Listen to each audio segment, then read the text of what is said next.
No doubt. So what I'm gonna do first, because my brother Lee, he's a real professor, not a name given doctor, professor, like sometimes you get at some of the brothers on your channel. So I'm not saying they're not, but this is a real one here, and a lot of brothers know him. He goes by the name of Professor Lee Cummings. I'm gonna let him give his background and to go into what we discussed earlier to show you artifacts and so forth. Professor, go ahead. Hey, first, hello, and Brother Sanat, I've seen you guys doing debates. I like your professionalism, and hello to the sisters. Some of the Peace, brothers brother. I've never met. I like professionalism, just the way you guys conduct yourselves. That this ain't this not personal. This is nation business. But I'm the author of the Negro Question book series. I teach online history courses. I teach in the school system. I teach ancient Aramaic, the original Hebrew. We're here today. I think I was brought on just to bring to offer a different perception concerning Yisrael. The brothers, you Egyptologists, right, Sonata?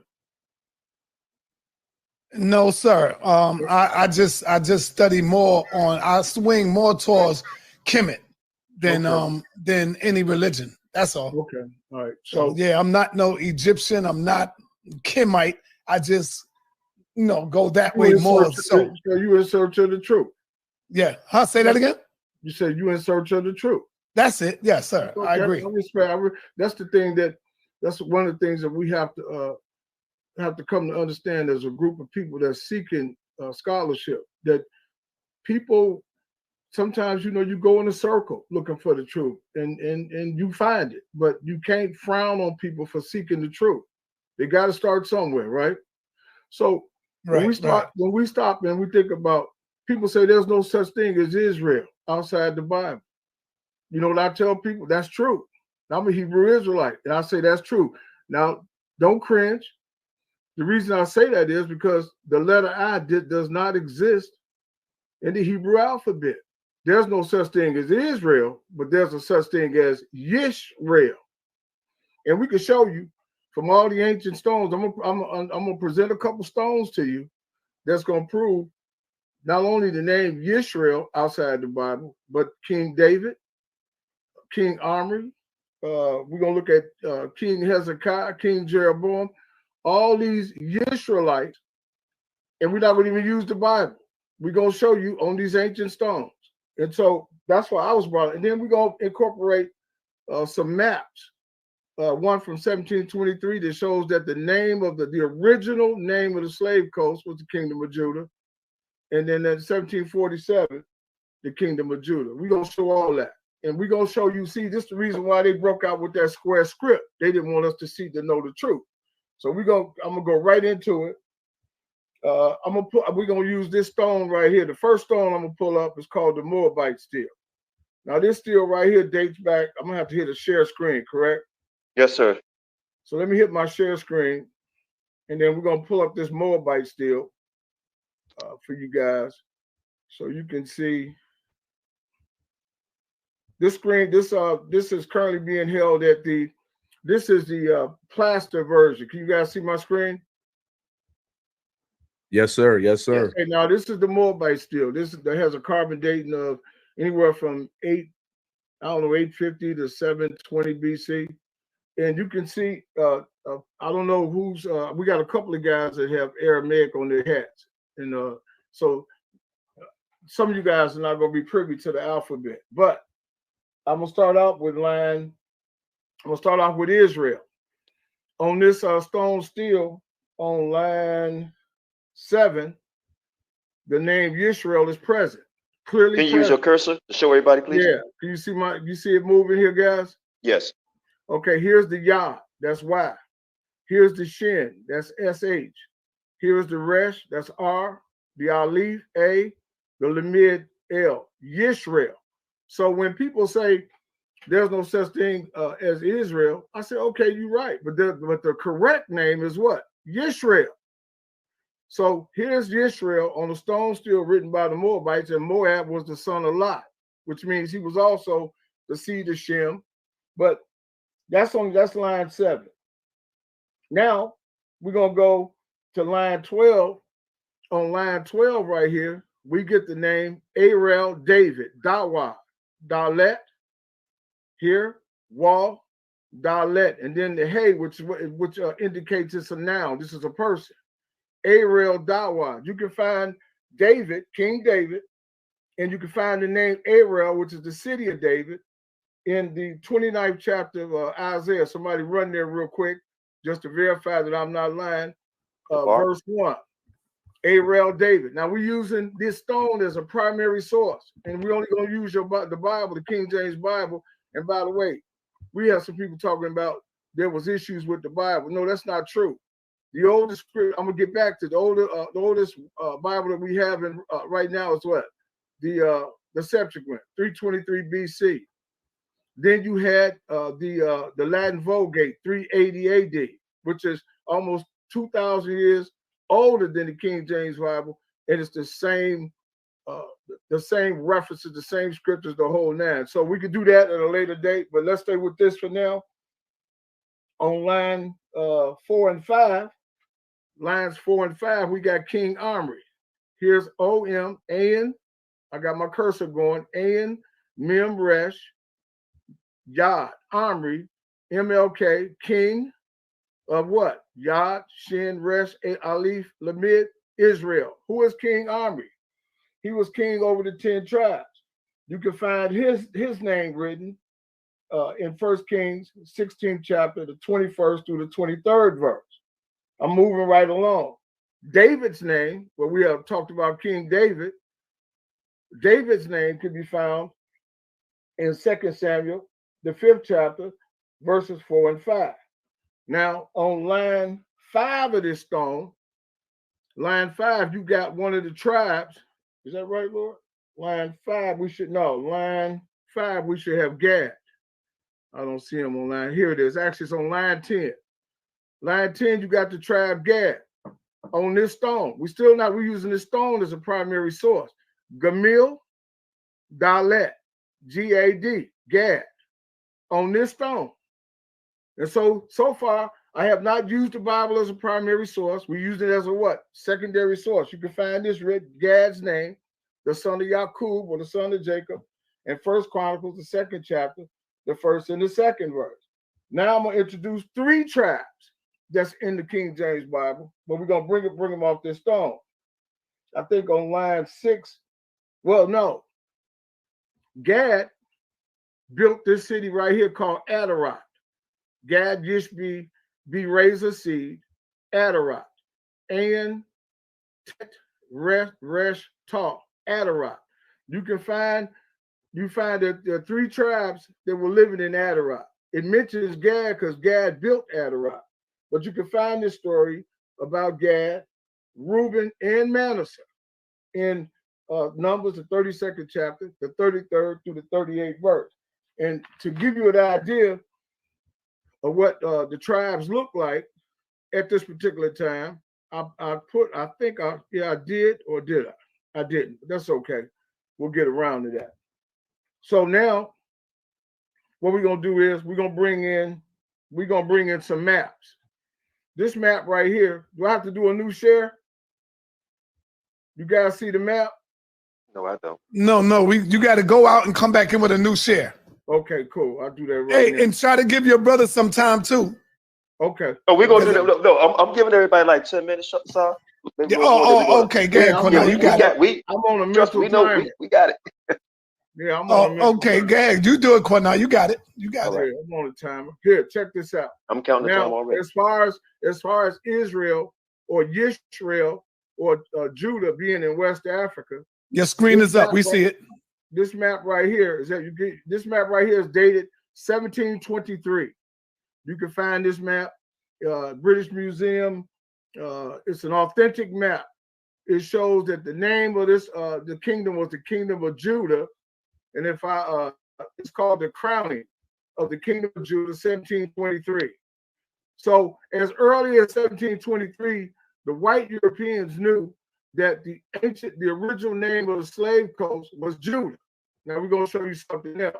I'm going to come out of here. I'm going to stop this share, and we're going to show you another map. This map was from 1743. this map right here. We see people. I heard the question was asked. Well, what about the DNA? We don't need DNA. We got it. We got the evidence.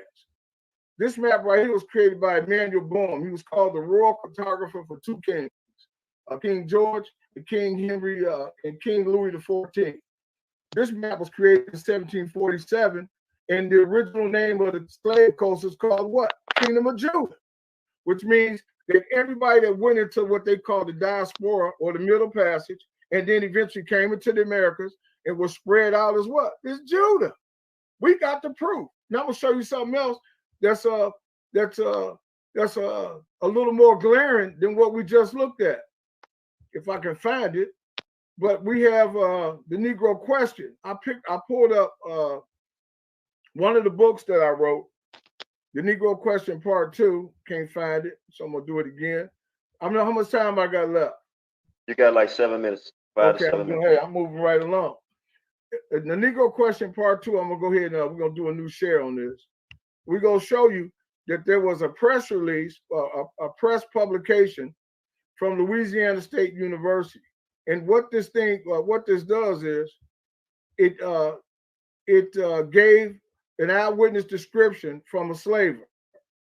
And on page, what page is this of the book? This is the Negro Question Part 2, the African slave ships that came from Judah, page 8. It says, can you guys see my new screen? Yes, sir. Yes, okay. sir.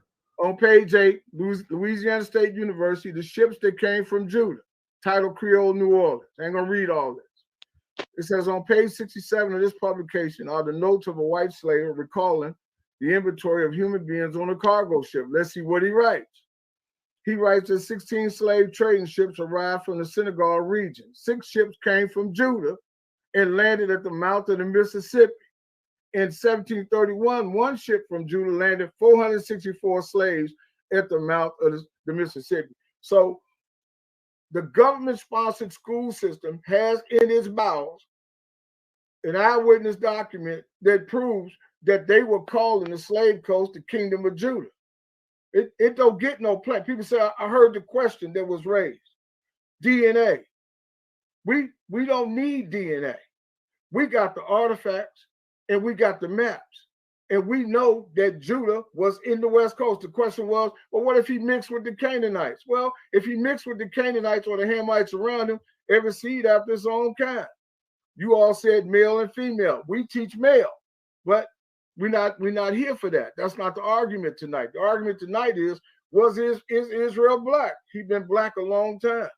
People say, well, the white Jews, their argument is they lived amongst the Gentiles and they lost their pigmentation. My argument is, well, the Negro's been in America for 400 years and he's still black. That's right. So that don't work, that argument. Teach. So let's go a little further because I only got like, what, 5 minutes, 4 minutes. They running me off the stage, y'all. Now check this out. We're going to do a new share on Israel. I'm going to go back to this because there's some points that have to be raised. This thing with Israel or Yisrael, we're going to show you that in 70 AD, there was no such thing as Israel, like I stated. It was Yisrael. There is no I in Hebrew. So you Hebrews that's listening to me, when a guy run up to you and say, there's no such thing as Israel, you got to agree with him. It's Yisrael. This is a shekel from 70 AD. It's from the first year, Aleph, the first year of the Roman occupation or the Roman war. Yod, Shin, Resh, Aleph, Lamid, Yisrael. So this thing I've been hearing on the internet, but there's no proof of Israel outside the Bible. They got to stop that. Stop right there, Professor. Stop right there. I want to let me back on that real quick, because this is the point that we want all the Cummings community to understand, right? Because what he brought out earlier, right, when he was talking about the stones, right? Now we know them people that wrote on the stones were black, and he was talking about Yisrael. He named the name. Now I remember in the Cummings community, they always said what? It's a fairy tale. It doesn't exist, especially Jabari. It doesn't exist. Right, Israel doesn't exist. Well, this stone is older than everybody that's alive right now. That's okay, right. And it's written in Hebrew. You understand? So this is what we're trying to say here, and they're by people of color, right? This is the argument. And also in the comment section, somebody say, "Oh, now he don't believe in DNA." He said we don't need DNA. I don't See, need it's an it. art to listening, right? and reading and comprehension. He doesn't say we don't use DNA brother, to check a pregnancy or to give a blood transfusion or something like that. We don't need the DNA to prove that we're Israel. All right? First, we got 3 more minutes, and then we're going to pass the mic. Listen, there's a reason why I said that. You can't trust the DNA of the white Jew. You can't compare. We can't compare our DNA to the imposter in Jerusalem. Exactly. The only way we can the only way we can truly compare our DNA is if they dug up the bones of the kings of Judah that's in Jerusalem and compared our DNA. Then we could do a comparison. But I only got what, 3 minutes? Yes, sir. All right, now we got a king by the name of Hezekiah. You go back. Some of you brothers that read and write Aramaic or what they call Paleo-Hebrew, Lord, Lamid, H, Het, Zah, Q, Y, H, Wah. Lord Hezekiah or Prince Hezekiah before he became the king, MLK, king of what? Yahuda or Judah. Again, you can find Hezekiah's name, the king, in 2 Kings 19:1. Again, we're using the scriptures as a what? That's a secondary source. And so, before we go any further, I want to do one more of these kings. I'm gonna put my stop share, and then we're gonna bring in Jeroboam. Real quick, you be saying it's not saying Israel. It's not saying Israel, but it's saying what? Yisrael. Is it saying Yisrael or? No, you're right. Yisrael. Yasharallah. Is you sure it's not saying Yasharallah? No, the shin doesn't. But isn't there an I in the Paleo Hebrew? No, there isn't. Okay, I'm just checking. Just checking. May I ask? I think the question he's asking is when you have Yah and then you have the shin. How are you adding I when it's Yah Shah? Hold on. Hey, Sarnetta, let me say this. Yasharallah. Wait a minute. The argument. Wait a minute. The argument is not the pronunciation. The argument is distance, right? So he's proven that on these stones and other artifacts that Israel exists, and we're gonna go into the argument and show you who them people are. Now, right. I always thought it was Yasharallah because I learned from Zion Lex and Apostle, and I always heard them say Yasharallah. Okay. Let me respond, brother. But go ahead, brother. Go ahead. Continue. But the shin, listen. Every Hebrew letter is followed by the letter A. So you have Aleph A, you have Bet A, you have Gamil A, Dalet A. But the shin is unique in that the shin has the shh. You tell your baby shh. You don't realize you speak in Hebrew.